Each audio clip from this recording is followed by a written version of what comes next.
Welcome back. This is the final episode of our 3-part Escaping the Matrix series.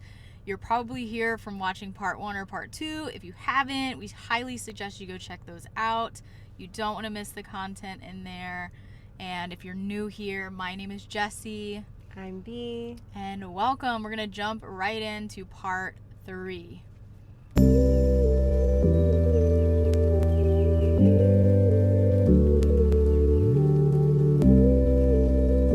One of the fears that I had was the fear of the unknown. Like, oh, what's gonna happen? Like, what's gonna happen if I leave my job?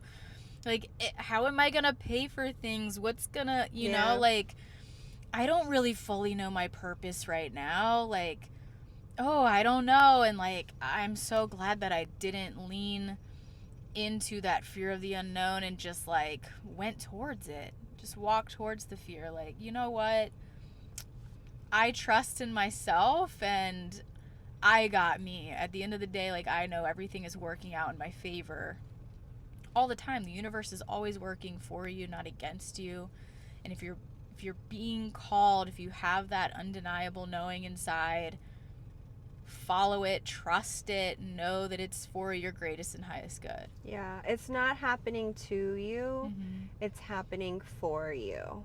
Always. Like, I can look back on the worst trauma that I've experienced, like the abandonment, the cheating, betrayal, all of that. Like, I can be so incredibly grateful for today because it's made me who I am, and I literally would not change any of it, even the most terrible heartbreak, even the worst like darkness that I still carry some shame over, because I know like these are my superpowers now, and this is what makes me relatable, and this is what makes me human. And the fact that I am being vulnerable, you know, you can watch our other videos, like we're very vulnerable about what we've gone through and the darkness. And so yeah, I feel like I'm kind of going off on a tangent here, but like that's what like wants to come through. And like we're in this course and we're just learning about like the power of authenticity. And I just,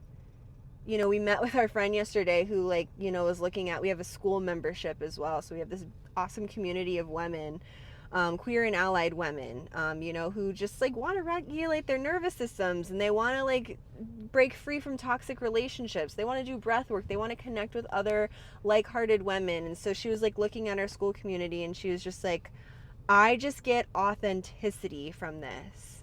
I was like, you do? Like, that's what we're all about. Like, that's one of our pillars. Like, that's us. Like, that's what we pride ourselves on. And that's what I don't know. Speaking about letting go, like, you know, obviously the process like is not linear. So we're kind of like going back, but it's always a spiral, right? Like the spiral of life. And so like the process of letting go, when I was in a really deep process of letting go, like around the time I met Jess, I had this friend who I had been friends with for like 9 years, 10 years, a long solid friendship, and I just thought it was going to be for life.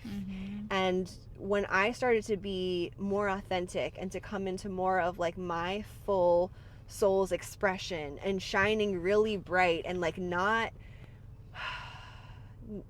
we had a codependent relationship, so I was coming out of like that need to like, oh, I need you to take care of me, or I need to take care of you. It was like, I'm in pain, I'm hurting, but like I've got this, and I'm gonna like shine my light, and I'm gonna allow myself to be happy, and I'm not gonna allow myself to like be so problem focused. Like, you know, some of us just really like want to focus in on these problems and creating this and I've got to ruminate about this problem, and if I don't have this problem, then who am I, you know? But I was like getting out of that, I was breaking free, and our relationship started to suffer. And I realized, oh, like there are parts of her that can't hold my authenticity. Oh my God. And I had to let that friendship go, because it's just in my, like, I pride myself on integrity too. So like the way that I was relating to her, I was not in authenticity, and I could not it didn't allow for me to be in my integrity because it was just too much for her or something. I don't know what the story is, but wow. So being authentic, man. Somebody needed to hear that. Yeah. Somebody needed to hear that. But that's all a part. It's very relevant. I don't think it was, a whole tangent, but it's very relevant to what we're talking about, that surrender and just trust and releasing things that are no longer in alignment. And sometimes that's a friendship that is, you've been friends for over a decade. Even family members that you've known your whole life. We know all about that. Yeah. All about it. And it's really important to have people around you that believe in your vision, that believe in you, in what you want and what you desire, because everything that you want and desire is already yours. It can be, if you believe that too. Right. And so if you don't, have people in your 3D in your life and you're surrounded by people that just don't get it, luckily, you have us. We get it. We can be your online community. Our channel is a safe haven for that. Like I mentioned, we also have a school community, the Mason Movement. You can feel free to join us there as well. It's a no judgment zone, and people will just get you. We'll just get you and love you and hold you and accept you. We get it. We are you. What's most personal is most universal, and that's a quote that has stuck with me from one of our mentors recently. And it's just we're all pretty much the same. We've all lived really parallel lives and have a lot of the same blocks and fears and judgments on ourselves. And like B was saying, we've put a lot of love and passion and life experience and into our community and building resources for our people. Yeah, exactly. So we're excited to see you there. Wow. So just recapping too. So awakening up to, oh my God, there's more. I feel like a soul calling, and then surrendering, letting go, taking action, doing whatever it is that wants to flow through you. For us, that was podcast, that was Thailand, that was letting things go, and that was coming back and really going full in on the Mason movement, on our legacy, on helping women and scaling and reaching the most amount of women possible. And that's why we're creating all these videos, because also too, we were on Instagram and we were doing reels and expressing in that way, but that didn't feel fully authentic. So we had to go back to the drawing board and be okay, what's in most alignment? What's in such integrity for us and that feels good for us? And it's doing this, doing being YouTube on YouTube videos, and doing YouTube videos so you can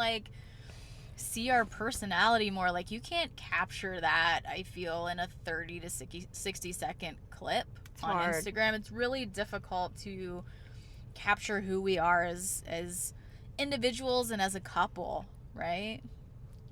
Yeah. I think that makes us I don't know, we're all unique and special in our own ways, right? But it's really freaking cool. And this was reflected to us by an outsider, because it's when you're living it, it's just oh yeah, whatever. But to be reflected that you're a queer couple that did this together and you guys are creating this whole thing, this is freaking cool. And I was yeah, it is cool. So welcome. Welcome to our space. Yes. Awesome. So if you liked this video, if you want more of this, hit that subscribe button below, turn on the notifications. You can go follow us on Instagram and TikTok. Everything is linked, the Mason Movement, and we will see you in the next video. Go love yourself. Shoot. That was funny. Sorry. I knew I was forgetting something. I was wait, what? I'm keeping this in.